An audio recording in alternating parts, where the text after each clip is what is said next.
Neste domingo nós somos acolhidos com uma bela palavra de nosso Senhor Jesus Cristo, que nos serve de lema para a semana. Está registrado no Evangelho de João, capítulo 14, verso 18, em que nosso Senhor Jesus Cristo diz: "Não os deixarei órfãos, voltarei para vocês. Não os deixarei órfãos, voltarei para vocês." Estamos a uma semana do Pentecostes, em que essa palavra, esta promessa de nosso Senhor Jesus Cristo se cumpriu quando Ele enviou o Espírito Santo sobre os cristãos, sobre a igreja. Por isto, no Pentecostes, nós celebramos o aniversário da igreja. Com esta palavra, então, saúdo e acolho cada uma de vocês que celebram conosco nesta manhã. Confiantes na promessa de nosso Senhor de estar ali, onde 2 ou 3 se reúnem em seu nome, nos alegramos e celebramos culto para o Trino Deus, que é Pai, nosso Criador, Deus Filho, Jesus Cristo, nosso Salvador, e Deus Espírito Santo, nosso Consolador. Amém. Assim diz o salmista: elevo os meus olhos para os montes, de onde virá o meu socorro? E ele confessa sua fé dizendo: o meu socorro vem do Senhor que fez o céu e a terra. Por isso queremos louvar a Deus. Eu convido você que celebra conosco da sua casa a cantar conosco a primeira canção que será trazida pela família Koineke, a bela canção, o belo hino: Senhor meu Deus, quando eu maravilhado contemplo a tua imensa criação. Louvemos ao Senhor.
O sétimo domingo da Páscoa chama-se Domingo Exaudi, que significa o Senhor nos ouve. Por isso o salmista ora assim no Salmo de número 27, ouve, Senhor, a minha voz, eu clamo, compadece-te de mim e responde-me. Ao meu coração me ocorre, buscai a minha presença. Buscarei, pois, Senhor, a tua presença. Porque se meu pai e a minha mãe me desampararem, o Senhor me acolherá.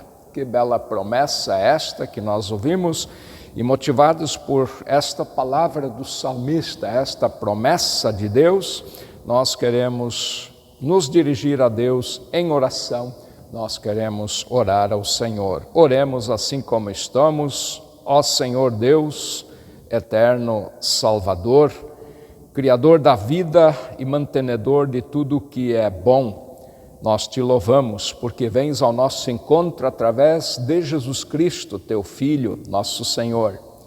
Nós te louvamos porque ouves a nossa oração e supres de forma generosa as nossas necessidades. Confiantes na tua misericórdia, trazemos diante de ti as nossas petições. Permita que, em meio às incertezas e tentações desta vida, busquemos em primeiro lugar o teu reino e a tua justiça. Consola-nos em nossas aflições e concede-nos o teu Espírito Santo.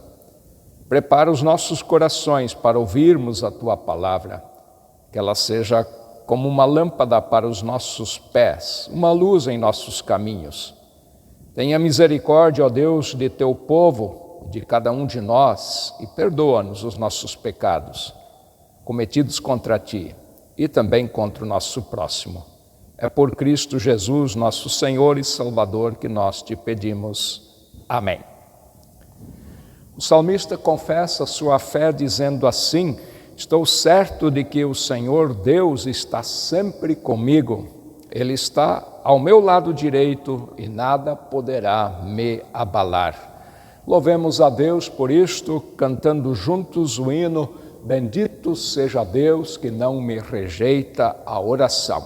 Se você que assiste este culto e celebra conosco tiver liberdade de cantar, cante conosco, enquanto louvamos ao Senhor com este belo hino.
Leitura bíblica que nós queremos fazer, que é complementar ao texto do Evangelho sobre o qual queremos refletir, é Romanos capítulo 12, os versos 1 a 10, e eu passo a ler o texto A Nova Vida no Serviço de Deus. Escreve o apóstolo Paulo: portanto, meus irmãos, por causa da grande misericórdia divina, peço que vocês se ofereçam completamente a Deus como um sacrifício vivo, dedicado ao seu serviço e agradável a Ele.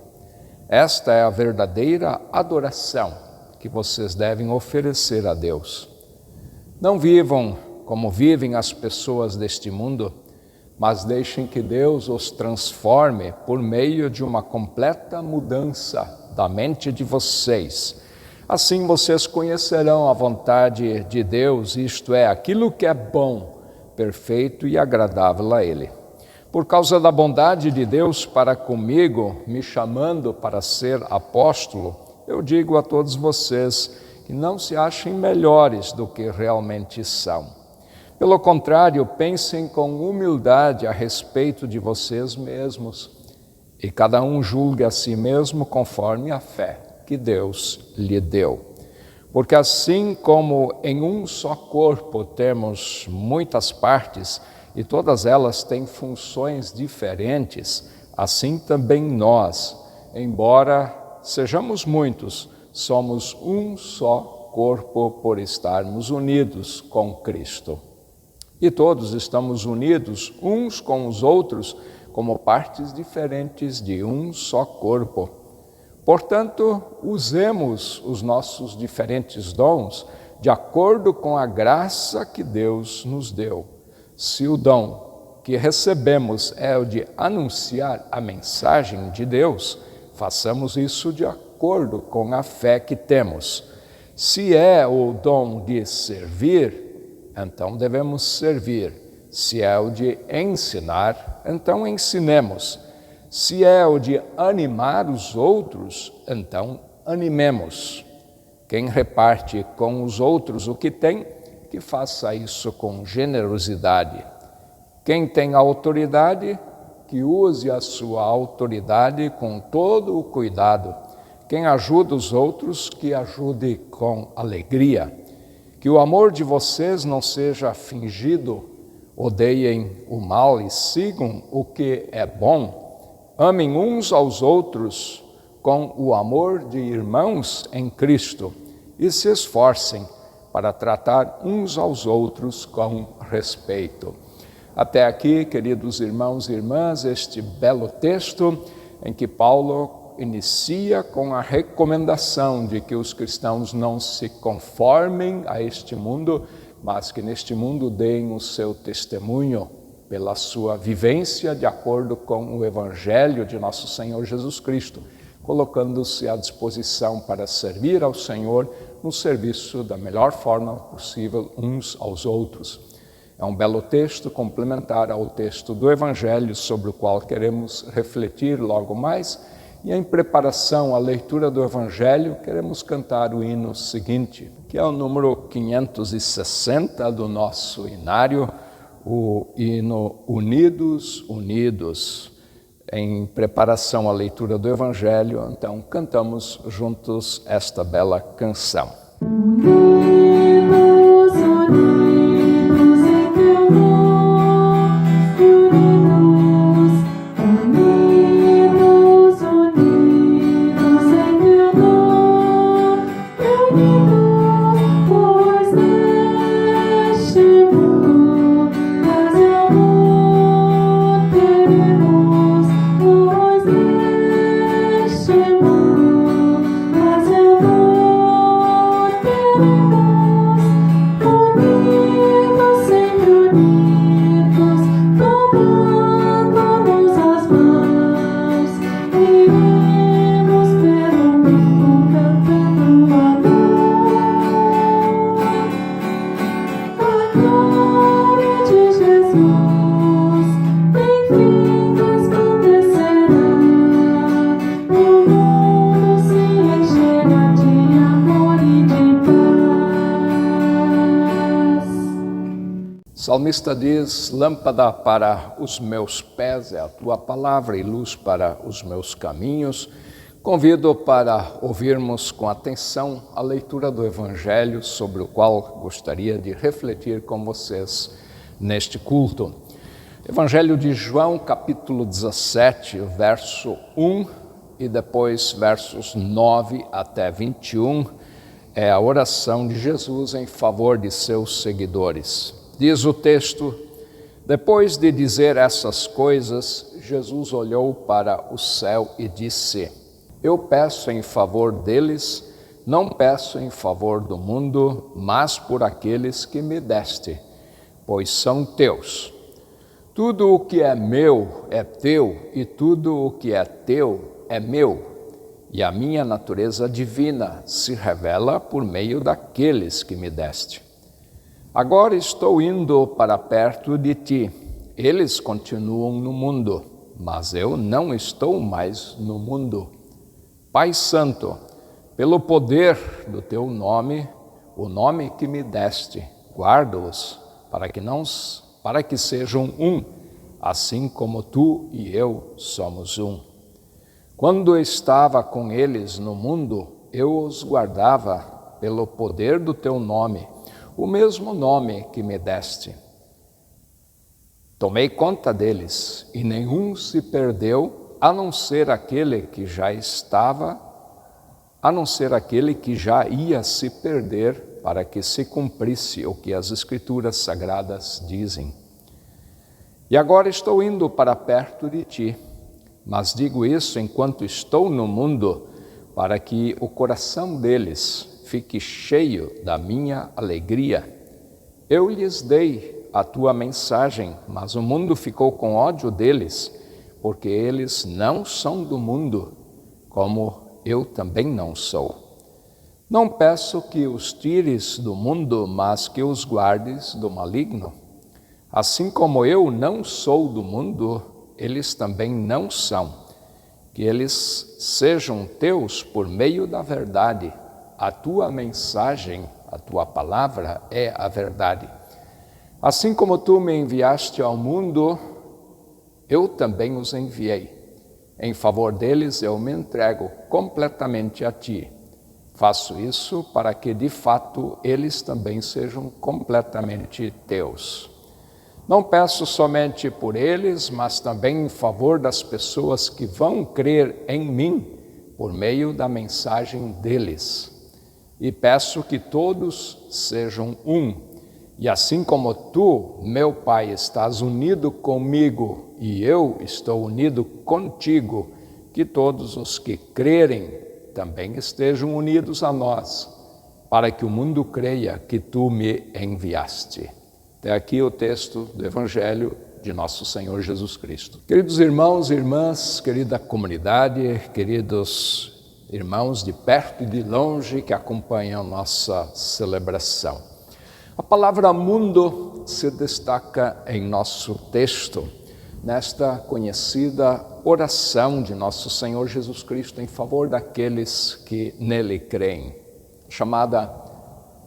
assim chamada oração sacerdotal, é o último ato de Jesus antes do seu sofrimento e de sua morte na cruz. É algo parecido como se fosse o seu testamento. Sim, o testamento no qual ele coloca seus desejos, a sua vontade, para com a igreja que surgiria a partir do evangelho que ele anunciou. Nosso texto diz estar no mundo, mas não ser do mundo. Como entender isto?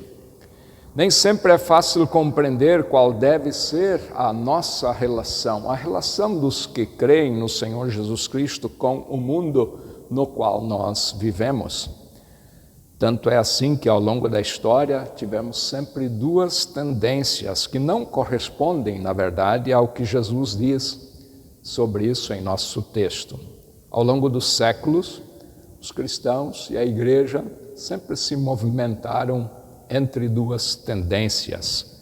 Uma tendência, retirar-se do mundo.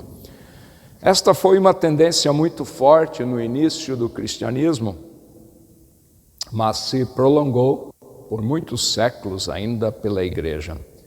Todos os movimentos ascéticos, o surgimento de mosteiros, de conventos, a fuga para os desertos, era uma tentativa de evitar o mundo e assim evitar também ser contaminado pelos seus valores, pelas suas práticas. Este retirar-se do mundo tem uma intenção sincera, mas resultou numa alienação do mundo e produziu uma indiferença dos cristãos e da igreja para com a missão que receberam. Lembram o Evangelho, Jesus dizendo: vocês são o sal da terra, vocês são a luz do mundo. Na verdade, esta tentação de uma fuga do mundo, ela já era uma tentação que os primeiros discípulos também sofreram e enfrentaram. Por exemplo, quando Pedro, junto no Monte da Transfiguração, diz assim: bom é estarmos aqui, e sugere montar ali 3 barracas, uma para Moisés, outra para Elias e outra para o Senhor, e propõe ficarem ali. Isto representa, Pedro aqui representa todos aqueles que gostariam de fugir do mundo, que preferem ficar longe dos problemas e também longe dos desafios do discipulado para o qual Jesus os havia chamado. Então, por um lado, a igreja se moveu, os cristãos se moveram para esta tendência da fuga para o mundo.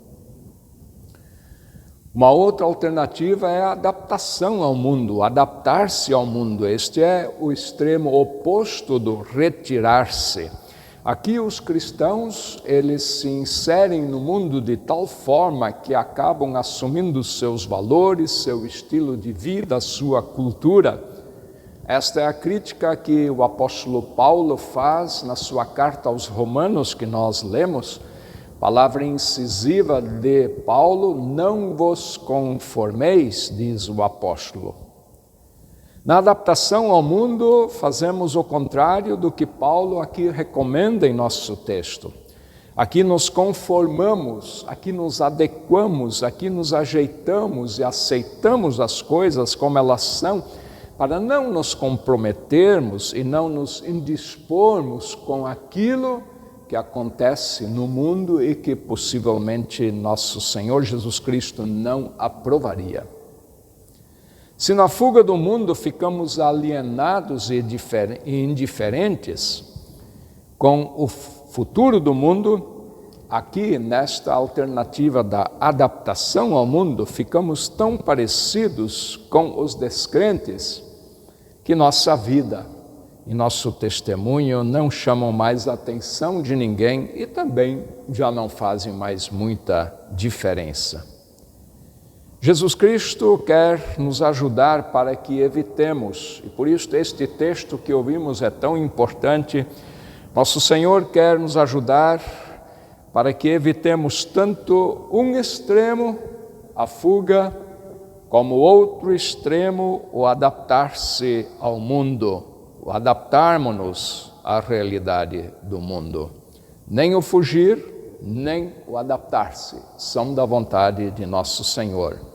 Temos isto bem claro em nosso texto. Se não lembremos, eu recordo, verso 15 e 16, dizem assim: não peço que os tires do mundo, mas que os guardes do maligno. Assim como eu não sou do mundo, eles também não são. Portanto, queridos irmãos e irmãs, a nossa relação com Cristo vai determinar a nossa forma de nos relacionarmos com o mundo. Uma correta relação com o nosso Senhor determina a nossa correta relação com o mundo no qual nós vivemos. Se nem o retirar-se e nem o conformar-se são da vontade de Deus, o que Jesus nos ensina nesta oração que ouvimos, sobre qual deve ser, então, a nossa posição, a posição dos seus seguidores no mundo em que nós estamos. Eu quero destacar aqui alguns aspectos. Primeira coisa que Jesus chama a atenção é a questão da unidade, o desafio da unidade. É muito interessante observarmos qual é a primeira coisa que Jesus pede a Deus quando ele ora em favor daqueles que ainda viriam a crer nele. Lembram o verso 20 e 21? Eu leio só o verso 21 para relembrar. Jesus ora assim: e peço que todos sejam um, e assim como tu, meu Pai, estás unido comigo e eu estou unido contigo, que todos os que crerem também estejam unidos a nós. Para quê? Para que o mundo creia que tu nos enviaste. Vejam, querida comunidade, antes de mais nada, Jesus espera a unidade dos cristãos. Jesus quer uma igreja unida, coesa, sem divisões, sem partidarismos, sem disputas ou competições. E o modelo dessa unidade da qual Jesus fala é a comunhão profunda entre ele, Jesus, e o Pai. Uma igreja dividida ou cristãos que competem entre si, sejam por questões doutrinárias ou qualquer outras motivações, cristãos assim, uma igreja assim perde o rumo de sua missão recebida de nosso Senhor, manter a comunhão com o Pai e com o Filho, para que sejam um sinal da presença de Cristo no mundo, um sinal da presença de Cristo no mundo. Também o apóstolo Paulo chama atenção para isto na sua conhecida carta aos Efésios. Paulo diz que a unidade da igreja já nos foi dada, mas compete aos cristãos preservá-la, o que exige esforço, diz Paulo, o que exige dedicação, compromisso e participação de todos os membros do corpo de Cristo. Agora, qual é o objetivo dessa unidade da qual Jesus fala, pela qual ele ora e intercede junto a Deus? Jesus mesmo responde no texto: para que o mundo creia que tu me enviaste.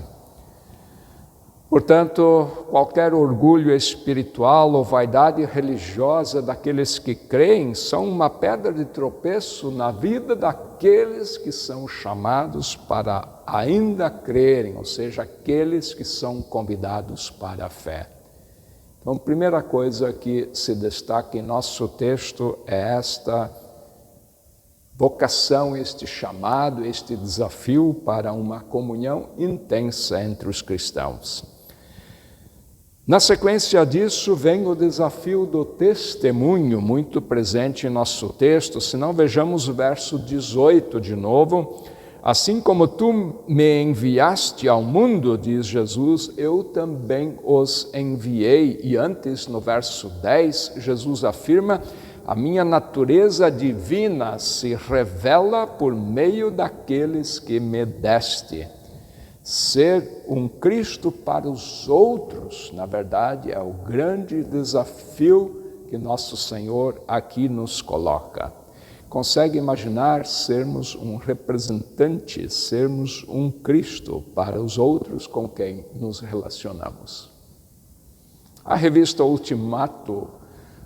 Ultimato é uma revista bem conhecida a nível nacional. Nós temos muitos membros aqui na Paróquia Martin Luther que também assinam a revista, e a edição de janeiro e fevereiro deste ano trouxe um interessante artigo que tem a ver sobre isto que eu estou meditando. O título é: Saiam de suas igrejas e influenciem a cidade.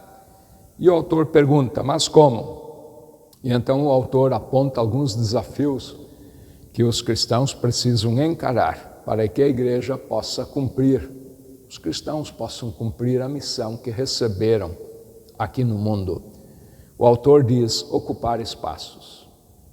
Isto mesmo, os cristãos são convidados, desafiados a ocupar espaços na igreja, mas não só na igreja, também na sociedade, na cidade, na governança, também na política, na governabilidade. Sim, espaços vagos, cargos abertos pela ausência ou pela omissão de pessoas justas e sensatas vão ser ocupados por pessoas com interesses duvidosos. E então nós vamos ter a política, a governança, como muitas vezes nós vemos, com rumos, com caminhos, com decisões que, a partir do Evangelho, vamos ter dificuldades para aceitar e legitimar.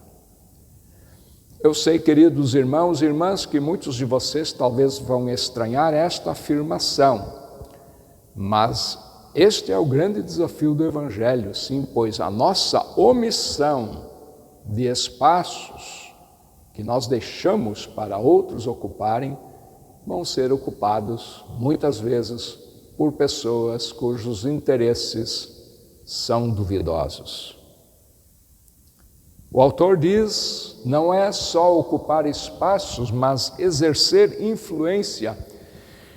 O papel do cristão é basicamente exercer influência nestes espaços que ele ocupa. Exercer influência, diz este autor, é exatamente através do seu testemunho, da diaconia, do serviço em favor ao próximo. Vejam, queridos irmãos, eu estou falando da importância do testemunho que Jesus aqui na sua oração colocou. Este é o desafio que vem a partir do Evangelho neste domingo. E qual é o objetivo deste testemunho? É a transformação do mundo.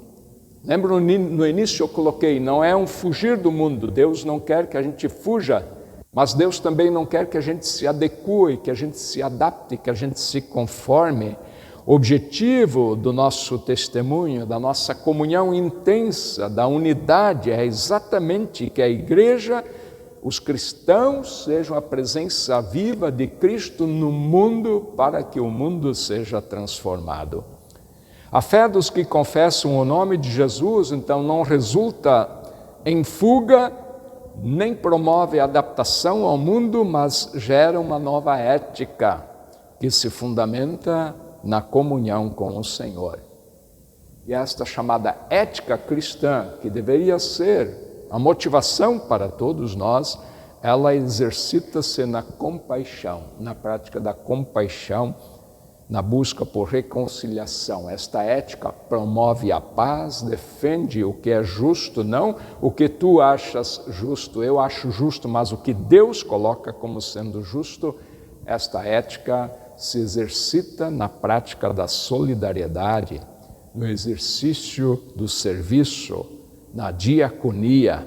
Esta ética oferece o perdão e promove a vida de todo ser humano. Vejam, queridos amigos, Jesus orou porque temos este desafio, estar no mundo, mas não ser do mundo para transformar o mundo. Este é o desafio que Jesus aqui nos deixa. E por isso ele orou em favor dos seus discípulos, mas orou em favor de todos aqueles que viriam a crer, ou seja, orou em favor de nós, em favor de você e de mim. Será que a oração de nosso Senhor não foi devidamente atendida? Ou será que nós cristãos não levamos suficientemente a sério a vontade de nosso Senhor? Pense sobre isto, reflita sobre isto, converse com seus amigos, sua família, seus irmãos da comunidade sobre isto e que Deus abençoe esta palavra em todos nós, que assim seja. Amém. Que a paz de Deus, que vai além de todo o nosso entendimento, guarde as nossas mentes e os nossos corações em Cristo Jesus, nosso Senhor. Amém. Em resposta a esta palavra do Evangelho tão desafiadora, convido cada um de vocês para confessarmos a nossa fé por meio das palavras do Credo Apostólico. Dizemos juntos: creio em Deus Pai Todo-Poderoso, Criador do céu e da terra, e em Jesus Cristo, seu Filho unigênito, nosso Senhor, o qual foi concebido pelo Espírito Santo. Nasceu da Virgem Maria, padeceu sob o poder de Pôncio Pilatos, foi crucificado, morto e sepultado, desceu ao mundo dos mortos, ressuscitou no terceiro dia, subiu ao céu, e está sentado à direita de Deus Pai Todo-Poderoso, de onde virá para julgar os vivos e os mortos. Creio no Espírito Santo, na Santa Igreja Cristã, a comunhão dos santos, na remissão dos pecados, na ressurreição do corpo e na vida eterna. Amém. Antes de nossa oração de intercessão, de nossa oração final, quero convidá-los a cantarmos o hino Se Eu Tiver Jesus ao Lado e Por Ele For Guiado. É uma bonita e conhecida canção. Se você tiver liberdade e quiser cantar conosco, louvemos a Deus com este hino. Se tiver Jesus ao lado e por Ele ao ser guiado, se por Ele for mandado, a qualquer lugar irei. Seguirei a meu bom mestre, seguirei a meu bom mestre, seguirei a meu bom mestre.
Chegamos ao final de nossa celebração. Convido você para orar conosco. Oremos.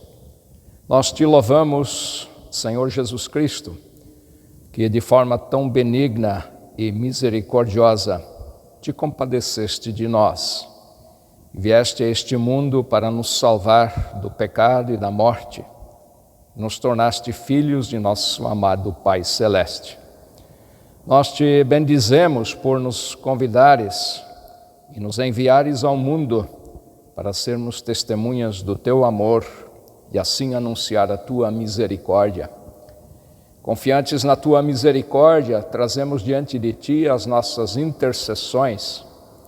Oramos especialmente pelas pessoas que sofrem, os que estão doentes, as que estão acamadas, aqueles que estão hospitalizados. Aos cansados, queiras, ó Senhor, conceder a força de teu Espírito Santo. Aos desanimados, queiras conceder novo ânimo na confiança da tua presença em suas vidas. Aos excluídos e desprezados, ofereça o teu acolhimento. Aos jovens, permita que vivam de acordo com a tua vontade. Aos idosos, que tu os carregues em suas fraquezas e limitações. E a todos nós pedimos que a tua paz nos alcance, o teu amor nos proteja. Concede a todos nós o teu Espírito Santo e acompanha-nos com a tua bênção. É o que pedimos por Jesus Cristo, teu Filho amado, que contigo e com o Espírito Santo vive e reina de eternidade a eternidade, e em nome de quem oramos a prece, que Ele mesmo nos ensinou, dizendo: Pai nosso que estás nos céus, santificado seja o teu nome, venha o teu reino, seja feita a tua vontade, assim na terra como no céu. O pão nosso de cada dia nos dá hoje, e perdoa-nos as nossas dívidas, assim como nós também perdoamos aos nossos devedores. E não nos deixes cair em tentação, mas livra-nos do mal, pois teu é o reino, o poder e a glória para sempre. Amém. Queremos pedir pela bênção de Deus sobre nós, e esta bênção vem da Irlanda, uma bonita palavra de bênção, a qual eu desejo que esteja contigo também neste dia.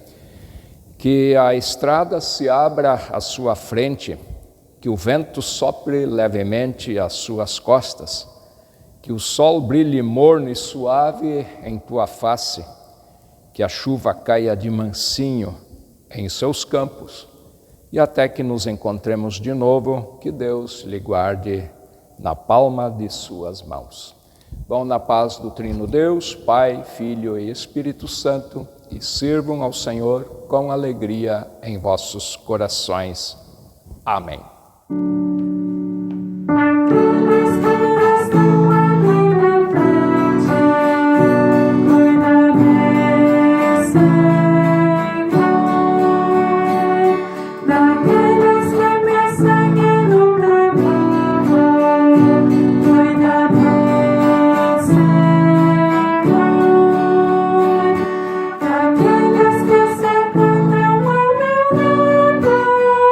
Cuida bem.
profetas te seguiram e ouviram tua voz, andaram mundo afora e pregaram sem temor. Seus passos tu firmaste, sustentando seu vigor.